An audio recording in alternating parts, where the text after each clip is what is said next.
Hi guys, happy Thursday. So the winning read aloud for third and fourth hour is The Face on the Milk Carton, which doesn't surprise me. I figure that would be the winning book just because we just finished When You Reach Me and we're like super into the mystery genre. So how Face on the Milk Carton, I will read I think just one chapter, and then because at home I don't really have the best Wi-Fi, so I'm not going to use a picture. But usually I'll have, when I'm back at school next week, I will have the text underneath the document camera so you guys can follow along with me. But for this chapter, you're just going to sit back, relax, and enjoy. So here we go. The Face on the Milk Carton, Chapter 1.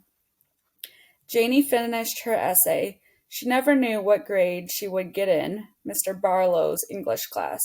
Whenever she joked, he wanted the essay serious. Whenever she was serious, he had intended the essay to be light-hearted. It was October. Outdoors throbbed with autumn. She could feel the pulse of the deep blue skies. With every leaf wrenched off its twig and whirled by the wind, Janie felt a tug. She felt like driving for hours, taking any road at all, just going. Actually, Janie was only 15 and had barely started driving lessons. She was having driving fantasies because of dinner last night. Her parents, as always, had taken opposite sides, setting themselves up like a debate team. Her mother and father would argue until some invisible marital timer rang. Then they would come to terms, rushing to meet in the middle.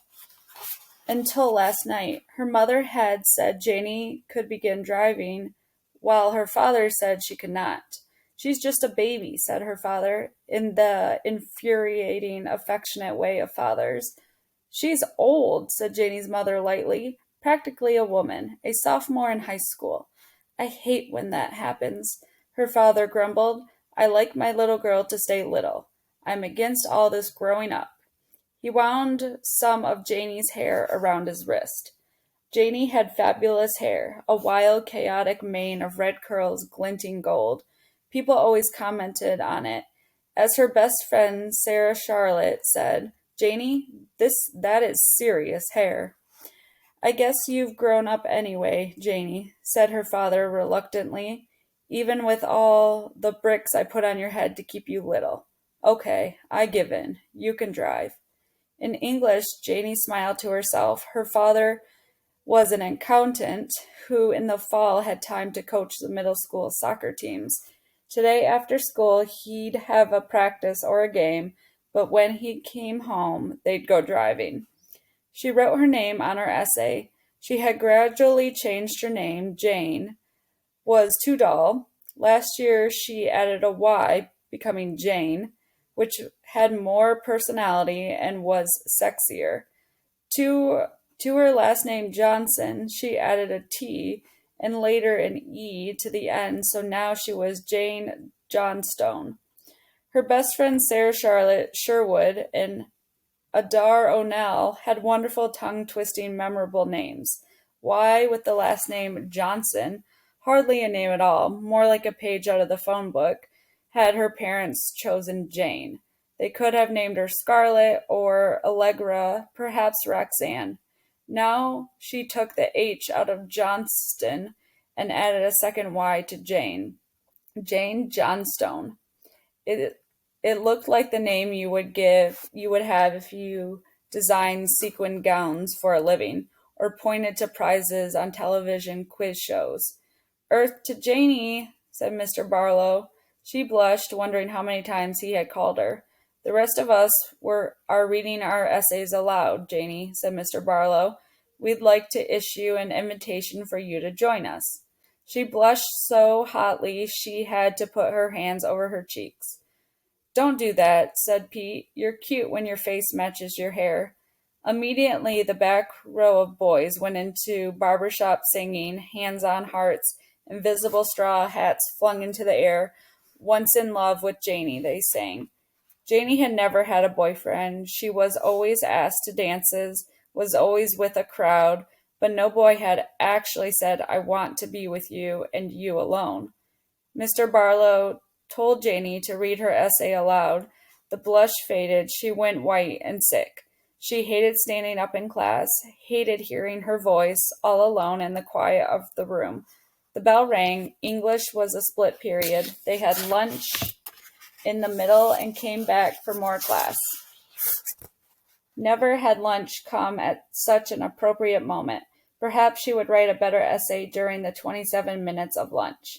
Certainly it wasn't going to take Janie long to eat. They had recently discovered she had a lactose intolerance. This was a splashy way of saying she had stomach aches when she drank milk. No more ice cream, no more milk was the medical parental. However, peanut butter sandwiches, which she had in her bag lunch, required milk. I am so sick of fruit juice, Janie thought. I want milk. She had been eating since the school year began with P, Adar, Sarah, Charlotte, Jason, and Katrina. She loved all their names. Her last year's daydream before a driver's license absorbed all daydream time had been about her own future family. She couldn't picture her husband to be, but she could see her children perfectly. Two beautiful little girls, and she would name them Denim and Lace. She used to think about Denim and Lace all the time. Shopping at the mall with Sarah Charlotte, she'd go into the shoe stores to play with the little teeny sneakers for newborns and think of all the pretty clothes she'd buy one day for Denim and Lace. Now she knew those names were nauseating, and if she did name her daughters Denim and Lace, there'd probably be a divorce, and her husband would get custody of the grounds anybody who chose those names was unfit. She'd have to name them something sensible, like Emily and Margaret. Peter, Adar, Sarah Charlotte, Jason, Katrina, and Janie went in a mob down the wide stairs, through the wide halls, and into the far too small cafeteria. The kids complained about the architecture of the school, all that space dedicated to passing periods and hardly any to lunch.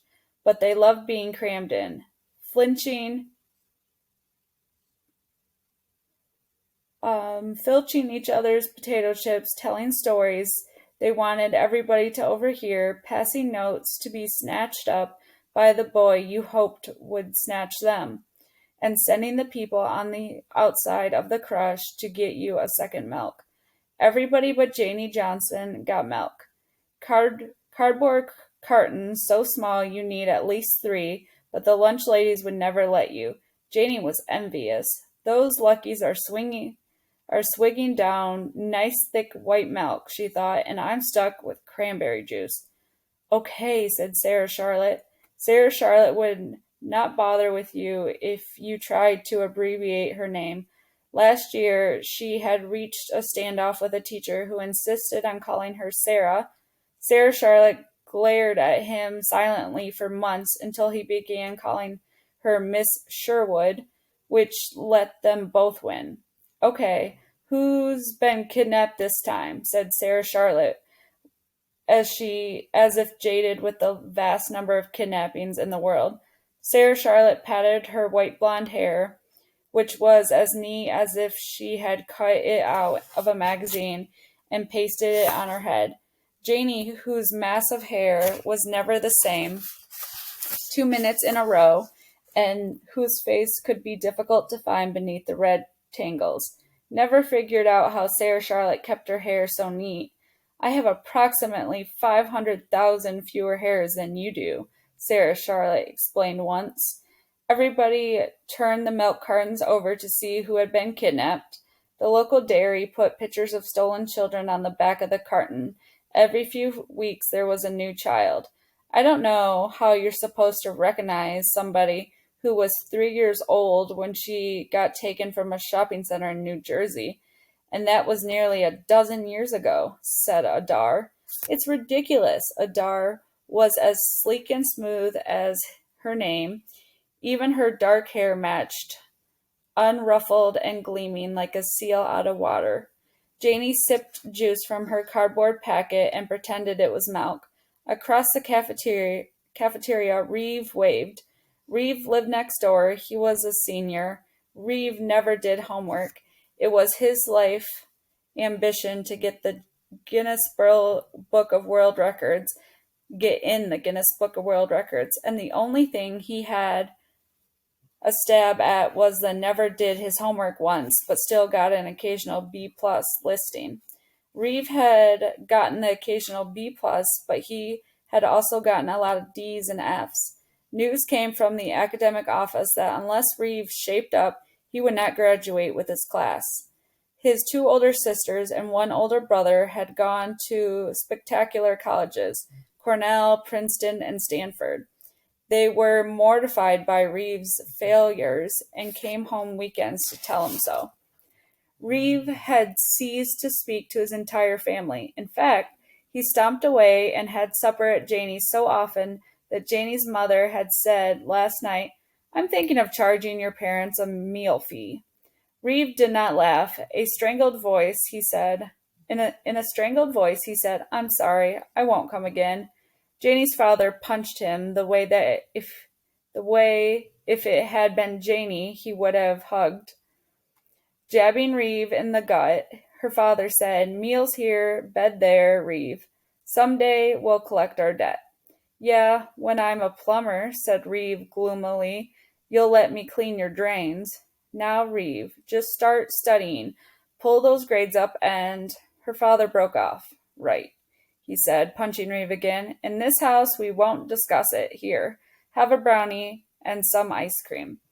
It was such a trespass on Reeve that everybody knew the details. Whatever Reeve kept secret, his mother told Janie's mother anyway. Reeve felt cramped by the intimacy of his life.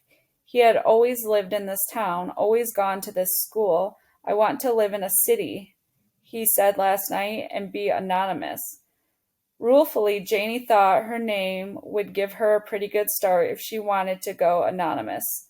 Sarah Charlotte was hoping Reeve would ask Janie out. Sarah Charlotte was not interested in getting her driver's license. She was interested in having a steady boyfriend who had to be tall,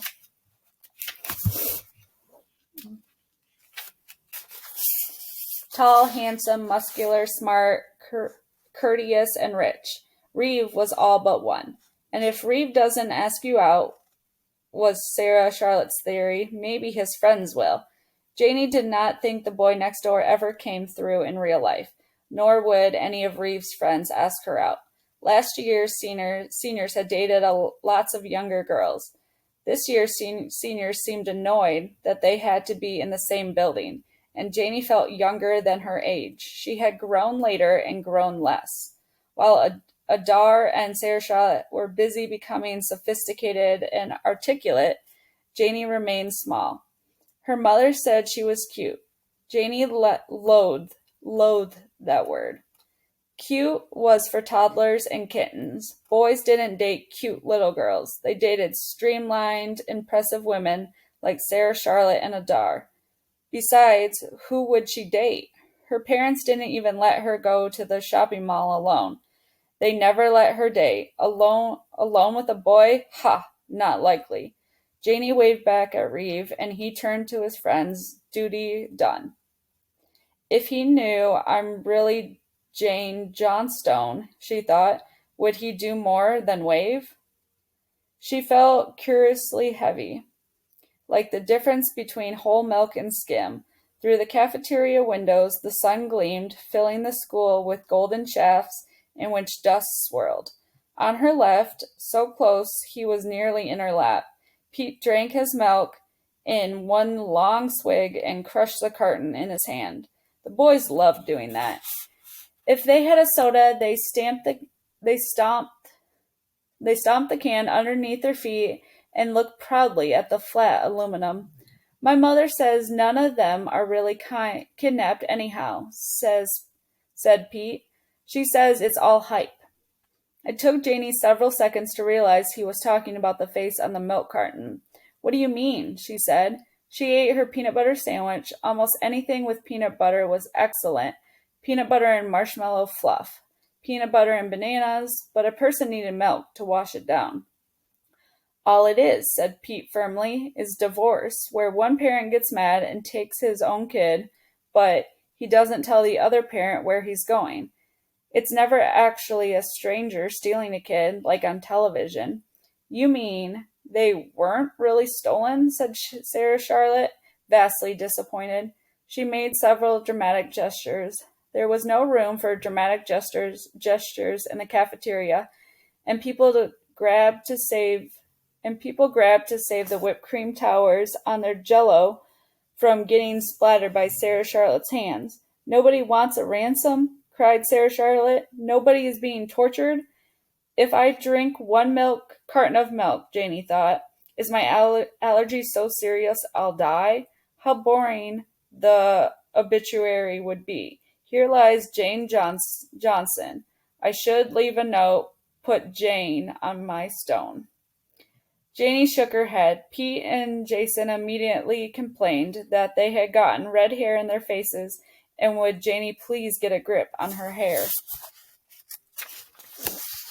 What do you want me to do? Demanded Janie. Wear a net around it? Either that or build an addition to the cafeteria to house it, said Peter. Everyone giggled. Janie shook her hair more vigorously.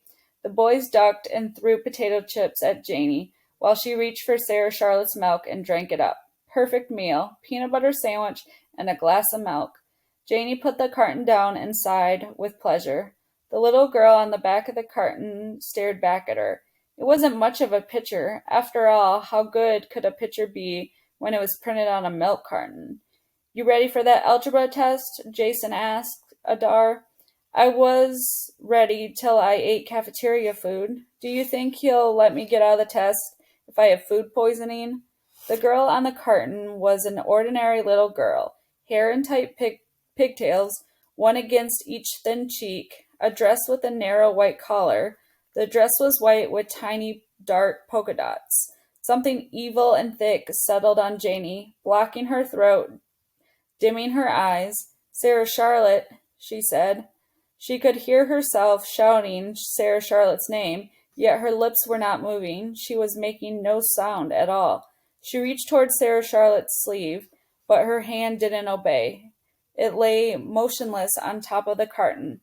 It looked like somebody else's hand. She could not imagine herself wearing that shade of nail polish or that silly ring. You drank my milk, accused Sarah Charlotte. It's me on there, Janie whispered. Her head hurt. Was the milk allergy already settling in, or was she going insane? Could you go insane this fast? Surely it took years to lose your mind. She imagined people losing their minds the way you might lose a penny, or your car keys accidentally dropping your mind in the cafeteria. On where? Said Peter. The girl on the back of the carton, whispered Janie. How flat her voice sounded, as if she had ironed it. It's me. She remembered that dress, how the collar itched, remembered the fabric. It was summer fabric. The wind blew through it. Remembered how those braids swung like red silk against her cheeks. I know you're sick of school, said Sarah Charlotte, but claiming to be kidnapped is going a little too far, Janie. Pete retrieved his flattened milk carton and tried to shape it back into a carton. He read between the folds. You were stolen 10 years ago from a shopping center in New Jersey, Janie. What are you doing here? Yeah, said Adar, giggling. Why aren't you off yelling for the police? Oh, she's just trying to get out of reading her essay, said Jason. No, she's just trying to steal my milk, said Sarah Charlotte. The bell rang. The others hurled their garbage towards the huge plastic-lined trash cans by the door and missed. Ducking under the plump arms of the lunch ladies, they raced back to class instead of picking it up. Janie held Sarah Charlotte's empty milk carton and stared at the photograph of the little girl. I was kidnapped. And that is the end of chapter 1. Bye, guys. Have a great rest of your day.